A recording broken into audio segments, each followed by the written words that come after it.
Delighted to be here and to talk to you about a subject dear to my heart, which is beauty. I do the philosophy of art, aesthetics, actually for a living.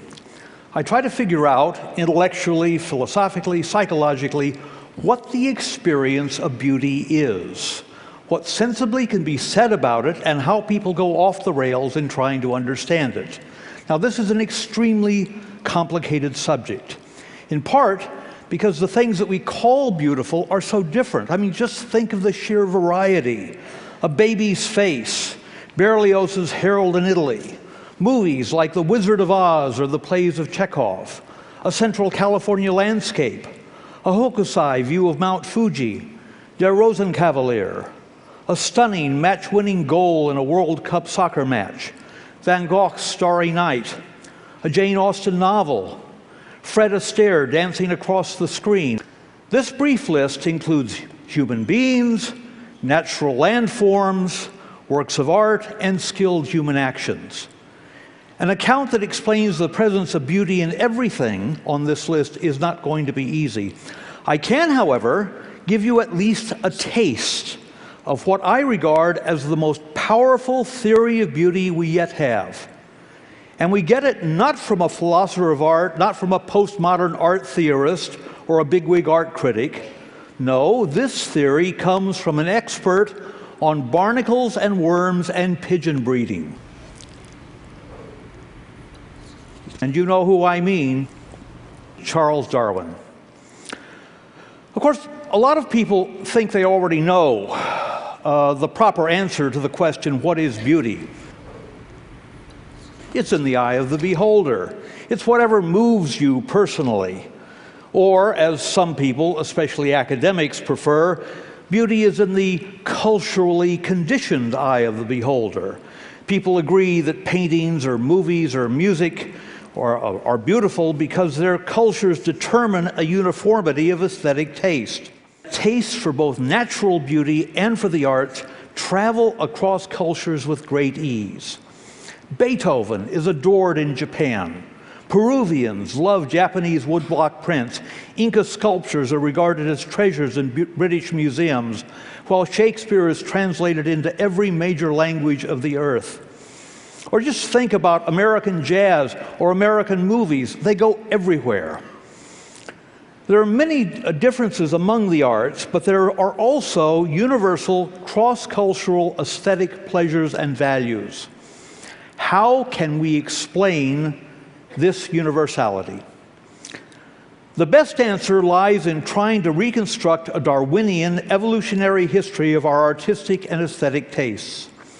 We need to reverse engineer our present artistic tastes and preferences and explain how they came to be engraved in our minds by the actions of both our prehistoric, largely Pleistocene environments where we became fully human, but also by the social situations in which we evolved. This reverse engineering can also enlist help from the human record preserved in prehistory. I mean fossils, cave paintings, and so forth. And it should take into account what we know of the aesthetic interests of isolated hunter-gatherer bands that survived into the 19th and the 20th centuries. Now, I personally have no doubt whatsoever that the experience of beauty, with its emotional intensity and pleasure, belongs to our evolved human psychology. The experience of beauty is one component in a whole series of Darwinian adaptations. Beauty is an adaptive effect which we extend and intensify in the creation and enjoyment of works of art and entertainment. As many of you will know, evolution operates by two main primary mechanisms. The first of these is natural selection, that's random mutation and selective retention. Along with our basic anatomy and physiology, the evolution of the pancreas or the eye or the fingernails, natural selection also explains many basic revulsions, such as the horrid smell of rotting meat, or fears, such as the fear of snakes or standing close to the edge of a cliff. Natural selection also explains pleasures, sexual pleasure, our liking for sweet, fat, and proteins, which in turn explains a lot of popular foods, from ripe fruits through chocolate malts and barbecued ribs. The other great principle of evolution is sexual selection, and it operates very differently. The peacock's magnificent tail is the most famous example of this. It did not evolve for natural survival. In fact, it goes against natural survival. No, the peacock's tail results from the mating choices made by peahens. It's quite a familiar story. It's women who actually push history forward. Darwin himself, by the way, had no doubts that the peacock's tail was beautiful in the eyes of the peahen. He actually used that word. Now, keeping these ideas firmly in mind, we can say that the experience of beauty is one of the ways that evolution has of arousing and sustaining interest or fascination, even obsession, in order to encourage us toward making the most adaptive decisions for survival and reproduction. Beauty is nature's way of acting at a distance, so to speak. I mean, you can't expect to eat an adaptively beneficial landscape, and would hardly do to eat your baby or your lover. So evolution's trick is to make them beautiful, to have them exert a kind of magnetism, to give you the pleasure of simply looking at them. Consider briefly an important source of aesthetic pleasure, the magnetic pull of beautiful landscapes. People in very different cultures all over the world tend to like a particular kind of landscape.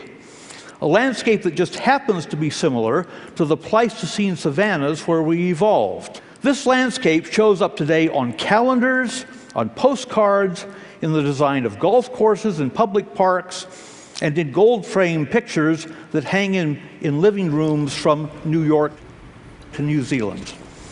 It's a kind of Hudson River School landscape featuring open spaces of low grasses interspersed with copses of trees. The trees, by the way, are often preferred if they fork near the ground. That is to say, if they're trees you could scramble up if you were in a tight fix. The landscape shows the presence of water directly in view, or evidence of water in a bluish distance, indications of animal or bird life, as well as diverse greenery, and finally, get this, a path or a road, perhaps a riverbank or a shoreline, that extends into the distance, almost inviting you to follow it. This landscape type is regarded as beautiful even by people in countries that don't have it. The ideal savanna landscape is one of the clearest examples where human beings everywhere find beauty in similar visual experience. But, someone might argue, that's natural beauty. How about artistic beauty? Isn't that exhaustively cultural? No, I don't think it is. And once again, I'd like to look back to prehistory to say something about it. It is widely assumed that the earliest human artworks are the stupendously skillful cave paintings that we all know from Lascaux and Chauvet.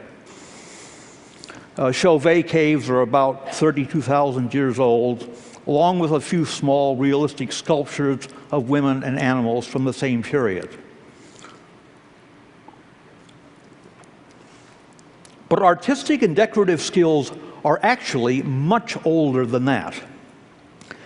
Beautiful shell necklaces that look like something you'd see at an arts and crafts fair, as well as ochre body paint, have been found from around 100,000 years ago.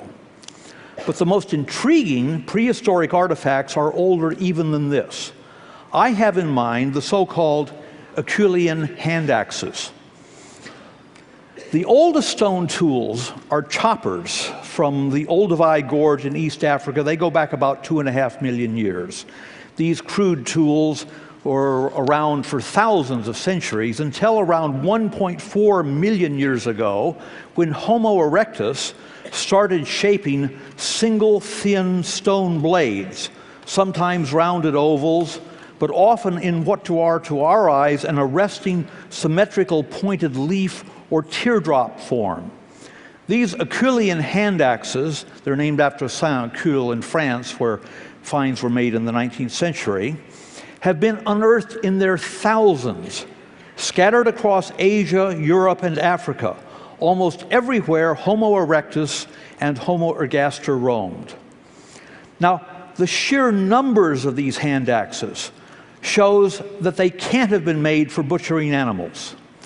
And the plot really thickens when you realize that unlike other Pleistocene tools, the hand axes often exhibit no evidence of wear on their delicate blade edges. And some, in any event, are too big to use for butchery.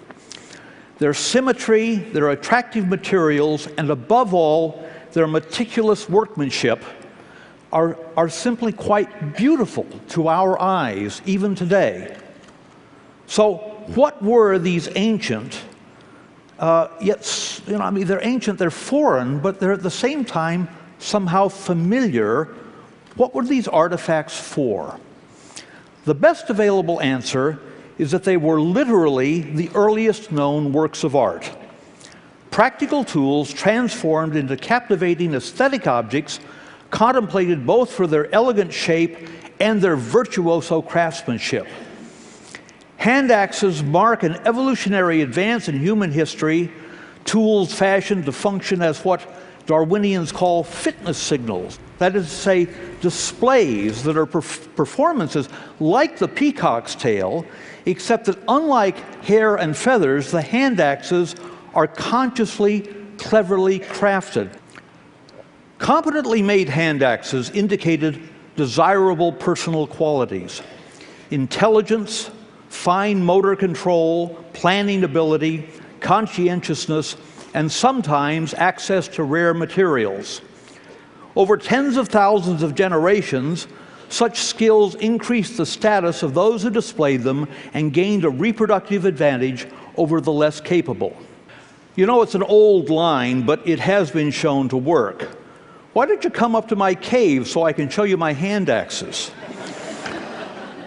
Except, of course, what's interesting about this is that we can't be sure how that idea was conveyed, because the Homo erectus that made these objects did not have language. It's hard to grasp, but it's an incredible fact. This object was made by a hominid ancestor, Homo erectus or Homo ergaster, between 50 and 100,000 years before language. Stretching over 1 million years, the hand axe tradition is the longest artistic tradition in human and proto-human history. By the end of the hand axe epoch, Homo sapiens, as they were then called finally, were doubtless finding new ways to amuse and amaze each other by, who knows, telling jokes, storytelling, dancing, or hairstyling. Yes, hairstyling, I insist on that.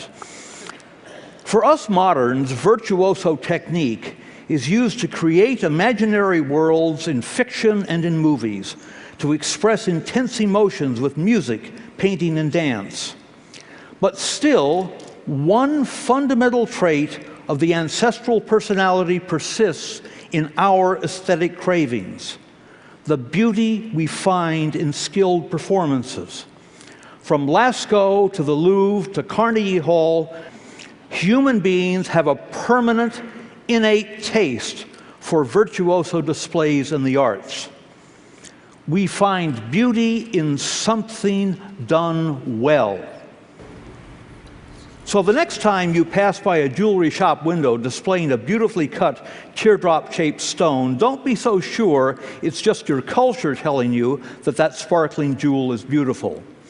Your distant ancestors loved that shape and found beauty in the skill needed to make it, even before they could put their love into words.